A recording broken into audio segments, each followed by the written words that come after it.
The old man from Pawn Stars was the most important person in the gold and silver pawn shop. He was known for his sharp wit, straightforward attitude, and huge collection of historical items. He was the head of the Harrison family and helped make a small pawn shop famous enough to be on the hit TV show. People loved him because he always had surprising insights and was known for being grumpy. What surprising facts are hiding behind the old man's rough exterior? Keep watching until the end. See what the real story is. Fans of chess stars know Richard Benjamin Harrison Jr. as the old man. His life was full of twists and turns before he became a TV star. Harrison was Irish and was born on March 4, 1941 in Danville, Virginia. Even though Richard's family didn't have much money, he worked hard and never gave up. Richard didn't put much stock in the family story that connects them to Presidents William Henry Harrison and Benjamin Harrison, but his grandson Corey has talked about it. Harrison's family moved to Lexington, North Carolina, when he was only 1 year old. They lived at 115 Peacock Avenue. Living in a small town wasn't fun, and the Harrisons had a hard time making ends meet. While Richard was a junior at Lexington High School, he dropped out to help support his family. He started driving a school bus when he was only 14. He parked it at home every night and got up early to pick up kids. He only made $5 or $6 a week for this hard work. When Richard was 17, his life changed in a big way. He met Joanne Rue at a barn dance. She was the daughter of a famous county judge named Joseph Rue. In the end, Joanne's dad would become the top lawyer for Philip Morris in North Carolina. They fell in love right away and got married in 1960. But before they got married, Richard got into a lot of trouble. When he was caught stealing a car, the judge told him he could go to prison or join the service. Richard made a choice that would have a huge impact on his life. He joined the Navy. Richard became a member of the U.S. Navy in October 1958. Not long after they got married, Joanne got pregnant with their first child. Their daughter Sherry has Down syndrome and was born these days, one that would have a big impact on the family. After that, they had 3 more kids: Joseph, Rick, and Chris. In February 1962, Richard quit the Navy so that he could get medical benefits for taking care of Sherry. He then joined again 14 months later. Sherry died very young when she was only 6 years old. Harrison was in the Navy for 20 years and worked on many ships and in many units, slowly moving up the ranks until he reached the rank of personnelman first class. The first jobs he had were on the ships USS Orlick and USS Twining, both of which were based in San Diego. During this time, he served on the cruiser Orlick and learned what it's like to live on the open sea. Harrison had to give up a lot of things to serve in the Navy, and he spent a lot of time away from his family. In 1966, Harrison moved on from the attack transport ship USS Fremont to Tactical Air Control Squadron 21 in Little Creek, Virginia.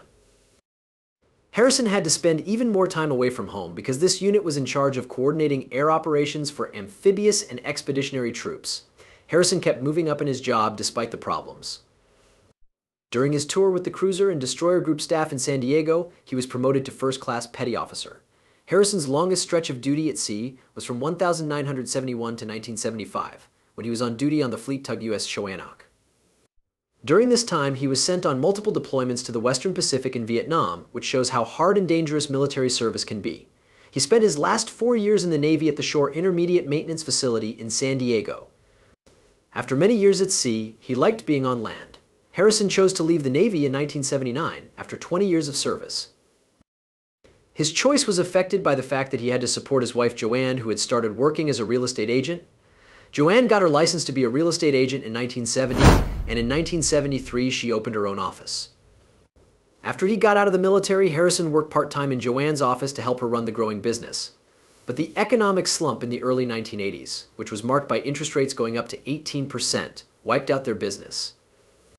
By 1981, they were broke because they had lost over $1 million and all of their real estate deals had fallen through. Richard and Joanne moved to Las Vegas, Nevada with their 3 boys even though they only had $5,000 left. They opened the gold and silver coin shop with their son Rick in April 1981. The first store they opened in the pawn business was this small 300-square-foot one at 1501 Las Vegas Boulevard. Even though they had problems at first, the Harrisons kept going. After 5 years, they moved to 413 Fremont Street, which was a bigger building. They were sad that they had to give up the lease after only 2 years. That year, 1987, they got a permit to buy and sell used things. Their dream for a long time was to turn their store into a pawn shop. There could only be one pawn license for every 50,000 people who lived in Las Vegas in 1955, though. By 1988, Las Vegas had a huge population increase. Richard carefully watched the city's growth, waiting for the right time to apply for a pawn license. By By 1989, when Las Vegas had more than 250,000 people, the Harrisons finally got their long-awaited pawn license. There was a gold and silver pawn shop at 713 Las Vegas Boulevard South that year. It was right next to the Las Vegas Strip. As time went on, their business grew. By 2005, they were lending about $3 million a year and making about $700,000 in interest. Jewelry quickly became the most common thing people brought into the shop, which helped their stock grow a lot. As of July 2011, the store had an amazing 12,000 items, with around 5,000 being held on pawn at any given time. Richard was always the first person at the shop in the morning because he was known for being very dedicated. In 2010, he had not taken a sick day since 1994, which was very strange. Because it had unique sports items, the shop became known for its quality as it grew. As of 2006, they had a very nice library. One of which is a New England Patriots Super Bowl ring from 2001 that belonged to quarterback Brock Williams. People who liked to gamble could also go to the shop and often got quick cash to use on their next betting run. When the History Channel started the reality show Pawn Stars in July 2009, it changed the Harrison family's life in a big way. The show featured Richard, his son Rick, his grandson Corey, and Austin Russell, Corey's friend and co-worker, which is short for Chumley. The show became a big hit very quickly, and Richard was a no-nonsense, grumpy but likable figure. Chumley once talked about how grumpy Richard was, and Richard himself admitted that he was an old grump. The gold and silver pawn shop became famous thanks to Pawn Stars. It only took 10 weeks for the show to become the most popular show on the History Channel and the second most popular reality show in general after Jersey Shore. This huge rise in fame meant that a lot more people came into the shop. Every day, the number of customers went from 70 to 700. There were between 3,000 and 5,000 people in the store every day by February 2012. Richard Harrison's effect went far beyond the walls of his pawn shop, and he received many awards and honors. In March 2010, Mayor Oscar Goodman gave him the key to the city of Las Vegas along with his son Rick, grandson Corey, and Austin Chumley Russell. This award recognized how their popular show, Pawn Stars, has added to the culture life of the city. That was not the end of the accolades. The Pawn Stars crew was the Grand Marshals for the History 300 NASCAR race at the Charlotte Motor Speedway on May 26, 2012. This made them even more well-known and liked in the United States. A few days later, on May 29th, Richard went back to Lexington, where he grew up, and Mayor Clark Newell gave him the key to the city. It was officially named Richard Harrison's Day, which is a touching tribute to his roots and long-lasting impact. The Clark County Commission made July 17, 2012 Pawn Stars Gold and Silver Pawn Day as a sign of group spirit. Richard gave the Clark County Museum a very kind gift of $1,000 during the event. He also gave the museum the U.S. Senate floor chair that Senator Patrick McCarran used but sold to a pawn shop in an episode so that it could be shown. He did these things to show that he cared about history and helping people in the neighborhood. The effect Harrison and his family had was known all over the country. He and Rick were both up for the Time 100 list in 2012, as well as recognition of their huge popularity and impact. In addition to these official honors, Richard also went to events that showed off his crazy personality. He gave a great speech at the American Country Awards on December 5, 2011, and his appearance made everyone happy. He kept giving to different causes, and on February 25, 2012, he was a special guest at the famous Bingo Bow Wow charity event. It took place at the Silverton Casino Lodge. All of these awards and performances show how well-liked and respected Richard Harrison was, both inside and outside of pawn shops. People still remember him through his family, business, and the many awards that were given to him for his work and accomplishments. Richard Harrison died. He was 77 years old. His son, Rick Harrison, told everyone on June 25, 2018, that he had died. His family said that Richard died peacefully over the weekend, with his family and friends by his side. He helped to start a gold and silver pawn shop, which made a touching tribute to the family patriarch on Facebook.